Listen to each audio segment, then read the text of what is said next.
April 1945, in the very heart of Germany, did not smell of spring or new life. It smelled of scorched earth, cold, damp concrete, and that specific, metallic taste of fear that inevitably crawls into the throat when it becomes clear that everything is lost. As the Allied armies from the east and west closed in relentlessly, tightening the noose around the Reich like a massive steel fist that no longer knew mercy, the German chain of command began to collapse into total paranoia and absurdity. In this all-encompassing chaos, one man, a major of the Wehrmacht whose name history has almost intentionally forgotten, stood at the edge of a dense forest, watching a horizon that burned incessantly with the flashes of enemy artillery. His entire world, built on bloody illusions of a 1,000-year empire and invincible might, was vanishing before his eyes in clouds of black ash and fine dust. It was no longer a question of victory or even a dignified retreat. It was a silent, desperate struggle for what little humanity remains in a man when you take away his uniform, strip him of his rank, and utterly destroy the ideology he was forced to believe in under threat of execution. He was no epic hero. He was merely a silent witness to the end of a world. The orders arriving from Berlin during those final days, from the depths of Hitler's bunker, were cold, heartless, and completely devoid of any military or human reason. Verbranderte, the scorched earth policy, also known as the Nero Decree. Every bridge that joined the banks, every factory that fed families, every small mill, every barn of wheat, and every precious source of drinking water had to be blown up and turned to dust before falling into enemy hands. Hitler's final will was for Germany to sink into the abyss along with him, leaving behind only a dead, barren desert for the generations yet to come. Our major, looking at the tattered, crumpled map of his home region, realized a terrifying, paralyzing truth.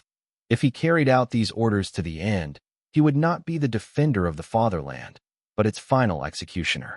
How could he, with his own hands, destroy the bridge his parents used to flee the previous war? How could he burn the fields meant to feed the children hiding at this very moment in damp, dark cellars? This was the moment where blind loyalty became the heaviest possible crime, and betrayal the only moral act left to a man with a shred of conscience. But every betrayal in April 1945 carried a price that was paid immediately, without trial and without mercy. Behind the backs of every regular Wehrmacht officer prowled the fanatical units of the SS, mobile flying courts that patrolled the roads looking for anyone who showed the slightest sign of doubt, exhaustion, or what they sharply termed defeatism. Our major did not fear only the American steel monsters thundering from the horizon. He feared a knock on the door of his tent in the dead of night. He feared the shadow of a black uniform that would mean the gallows on the nearest roadside tree, with a cardboard sign reading "Traitor" swaying in the wind. He lived in an unbearable gap between two hammers, the Allied one that crushed bone and the Nazi one that crushed the human soul itself.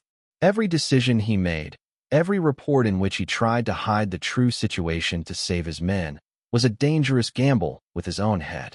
In a world where insane fanaticism had become the only recognized currency, his sanity was a silent death sentence just waiting for its moment.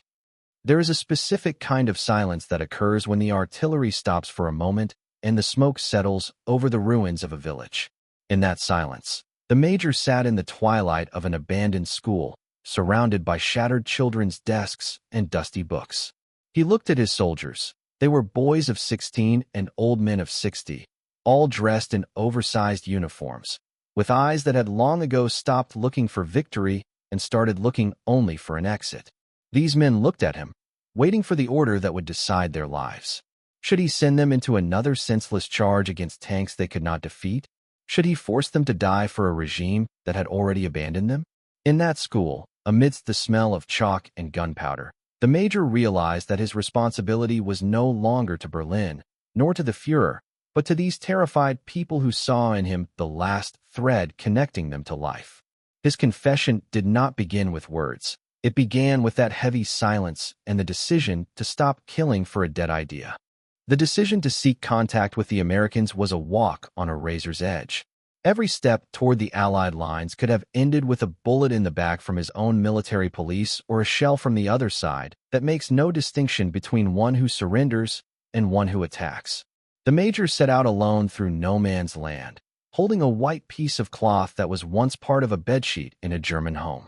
As he walked across a field littered with craters, he felt the gazes of his soldiers on one side and the barrels of American machine guns on the other. This was not an act of cowardice. It was the bravest moment of his life.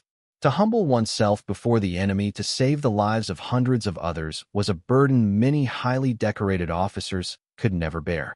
When he finally saw the first American helmets, he felt no fear of captivity, but an indescribable relief. The war, for him, was over, but the process of redemption had only just begun in the cold morning of Bavaria.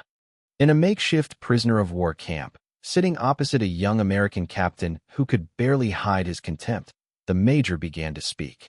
He didn't talk about strategy or military secrets. He spoke of what he had seen in the camps he had passed through, of the shame he felt watching civilians die under the ruins of their own cities. The Americans expected an arrogant Prussian officer, but they received a broken man trying to understand how his nation, a nation of poets and philosophers, had become synonymous with hell on earth. His confession was long, punctuated by heavy silences and deep sighs. Every sentence was like peeling a layer of filth from his soul. He told them of the orders he refused, the bridges he did not destroy, and the people he allowed to escape. He did not ask for forgiveness, for he believed such things could not be forgiven. He only asked that someone write down the truth before the victors and the vanquished rewrote it together. A few days later, the Americans took him to Buchenwald. General Patton had ordered that every German officer must see what their leaders had built. As he walked between the barracks, surrounded by the scent of death that could never be washed from his skin, the major realized that the maps he had studied for years were maps of one vast graveyard. He saw people who looked like living skeletons, being stripped of everything but their bare breath.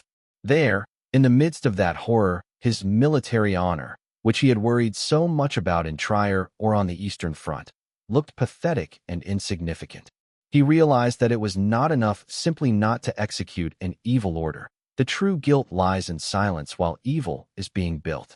His confession at that moment became a cry, not against the enemy, but against himself and all those who allowed the darkness to descend on Europe while they were just doing their duty. In his pocket, throughout all those months of war, stayed letters he had written to his wife but never sent. In those letters, written by candlelight in muddy trenches, was the true portrait of a man slowly losing himself. He wrote of how he no longer recognized the face in the mirror, of how it seemed the uniform had become his real skin.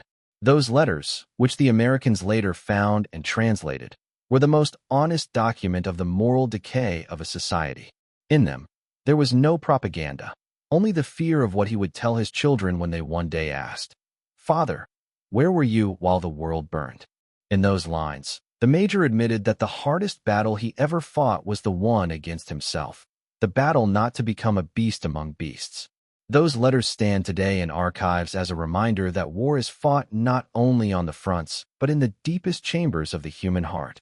A year after the surrender, the former major sat at a trial, not as a defendant for war crimes, but as a witness against those who planned the destruction of their own people. His voice was steady, but devoid of all hope. He looked at his former colleagues, generals who still claimed they were only following orders, and felt only deep loathing. He was the proof that one could say no. His life after the war was filled with silence and work in the reconstruction of those same cities he once had to defend. He never wore a uniform again, not even for a parade. For him, every medal he had ever received was only a reminder of the years he spent in the service of evil. He died in peace, but with shadows that followed him to his last breath, always wondering if he had done enough or if his confession had come too late to truly change anything. The story of the German major is not a story of a great hero, but a story of a man who decided to stop being a part of the machine. His fate teaches us that in history's darkest times, true greatness is not in conquering cities or winning battles, but in the strength to save one's own soul. The maps he drew, the cities he surrendered, and the words he spoke before the Americans remain as permanent proof that every individual, regardless of the system they are in, must eventually face their own reflection in the mirror. As we look at the ruins of Trier, Buchenwald, and Berlin, we see the price of fanaticism. But in the confession of this one man, we find a small, fragile hope that redemption is possible, if we have the courage to admit the truth, no matter how painful. History may not remember him by name, but it will remember his decision, for he was the one who, in a moment of general madness, chose to be a man. Many Wehrmacht officers claimed they had no choice.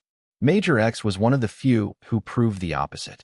His memoirs, discovered in the 1970s, became a cornerstone for understanding the moral resistance within the German army.